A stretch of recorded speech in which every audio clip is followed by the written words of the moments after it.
can hear the demons call when they do what they do.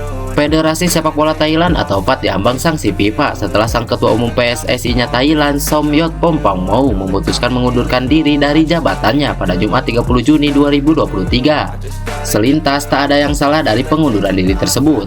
Namun usut punya usut, menurut laporan sejumlah media Thailand, Somyot Phongphanmhoe mundur karena desakan dari Perdana Menteri Thailand yang juga menjabat sebagai Presiden Komite Olimpiade Thailand, Prawit Wongsuwan.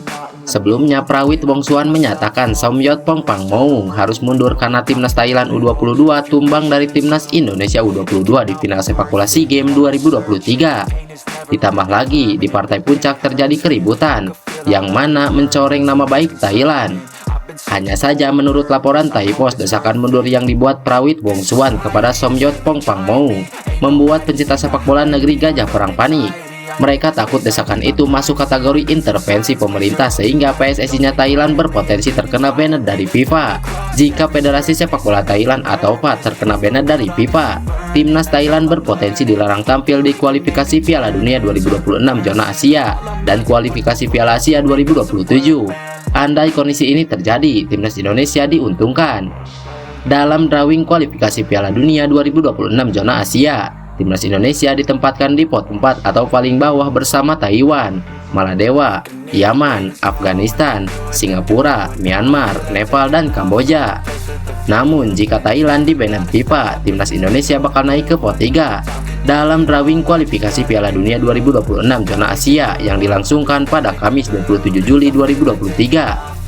Andai ditempatkan di pot 3, otomatis peluang timnas Indonesia melaju jauh dari kualifikasi Piala Dunia 2026 zona Asia semakin besar. Karena itu menarik menanti apa langkah ke depan yang diambil oleh FIFA. Apakah FIFA bertindak tegas dengan memberikan hukuman kepada PSSI-nya Thailand tersebut? AC Milan telah membuka pembicaraan resmi dengan Aja Alkmaar untuk merekrut Tijani Raiders. AC Milan digadang-gadang bakal mendapatkan gelandang baru asal Belanda di bursa transfer musim panas ini. Dilansir dari Football Italia, gelandang yang dimaksud adalah Tijani Raiders. Langkah Rossoneri untuk mendapatkan tanda tangan sang pemain diyakini bakal berjalan mulus. Sebabnya, Raiders dilaporkan telah menyetujui persyaratan pribadi dengan AC Milan.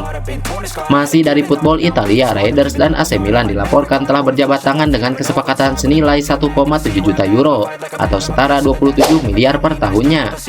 Setelah mendapatkan kesepakatan pribadi dengan si pemain, AC Milan tinggal membutuhkan persetujuan Aja Alkmaar. Dilansir dari Fabrizio Romano, AC Milan dilaporkan telah membuka pembicaraan resmi dengan Aja Alkmaar untuk menemukan kesepakatan soal harga Raiders. Berdasarkan laporan tersebut, AC Milan menawar Raiders sebesar 19 juta euro atau setara 311 miliar. Saidan, keinginan Rossoneri untuk merekrut pemain yang pernah menolak untuk dinaturalisasi timnas Indonesia pada Februari lalu itu tak bisa dilepaskan oleh satu kualitas mumpuni yang dimiliki oleh sang gelandang. Dilansir dari Sempre Milan, satu kualitas apik yang dimiliki oleh Raiders adalah ia dipandang sebagai playmaker modern. Ia dapat mengembangkan permainan melalui dribble serta operannya. Dengan kualitas tersebut, AC Milan memandang Raiders bisa menjadi pengganti Ismail Beneker.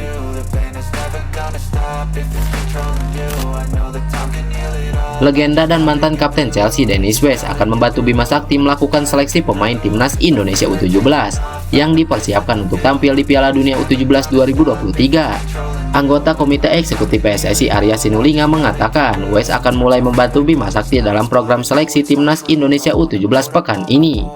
Kita selama ini sudah punya timnas U16 dan U17. Dalam minggu ini Bima Sakti akan kolaborasi dengan Dennis West, Direktur Teknik Garuda Select.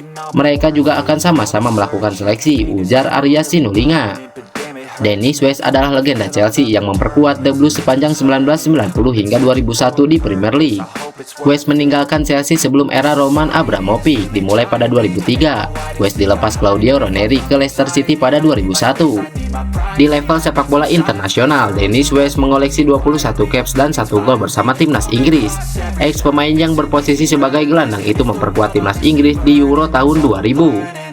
Pada April 2019, Dennis West ditunjuk menjadi Direktur Teknik Garuda Select, sebuah proyek tim U17 di Eropa yang merupakan kerjasama antara PSSI dan Mola TV.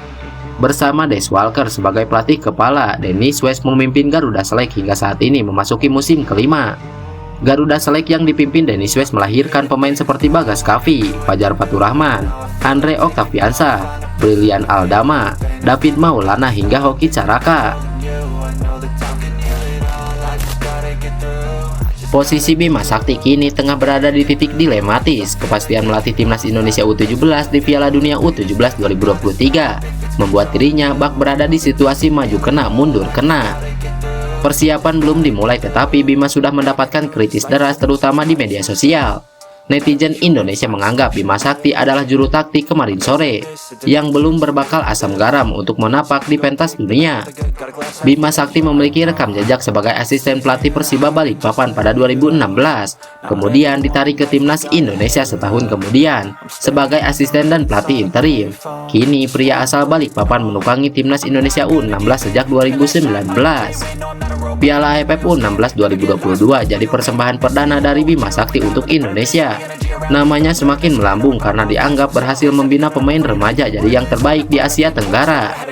Tak heran jika Ketua Umum PSSI Erick Thohir melihat potensi besar pada diri Bima Sakti dan menunjuknya sebagai pelatih timnas Indonesia U17 di Piala Dunia U17 2023. Kedekatan emosional Bima Sakti dengan para pemain dapat jadi kunci proses dalam merakit tim ini. Kerangka skuad racikan Bima Sakti di Piala Dunia U17 2023 kemungkinan tak begitu jauh dengan tim yang menjuarai Piala AFF U16 2023 lalu. Bukan hal yang aneh nantinya nama-nama seperti Muhammad Iqbal Gwijangge, Sultan Jaki, dan Arkan Kakak Putra kembali hadir. Di satu sisi, juara Piala AFF U16 2023 adalah prestasi yang perlu diakui, meski bukan cerminan yang utuh. Namun, kegagalan Bima Sakti meloloskan tim ke Piala Asia U17 2023 adalah penegas bahwa skuad racikan Bima Sakti saat itu belum menyentuh level benua. Terpilih jadi salah satu peserta Piala Dunia U17 dari jalur tuan rumah adalah kenyataan yang harus dihadapi. Terlebih lagi, turnamen yang digelar 10 November hingga 2 Desember membuat jatah waktu persiapan begitu sempit. Pernyataan besar yang wajar muncul di benak publik adalah nama-nama pemain yang bakal dipanggil Bima Sakti di pemusatan latihan. Di sini letak dilematis yang bakal dipijak oleh Bima Sakti. Keputusan Bima Sakti menyusun skuad yang berdomisili di Indonesia akan memudahkan teknik pemusatan latihan karena sang pemain tidak perlu menempuh jarak jauh.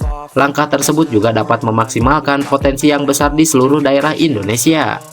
Namun, resiko yang mungkin terjadi adalah timnas U17 sulit bersaing dengan tim-tim elit dari penjuru dunia jika berkaca dari kualifikasi Piala Asia U17.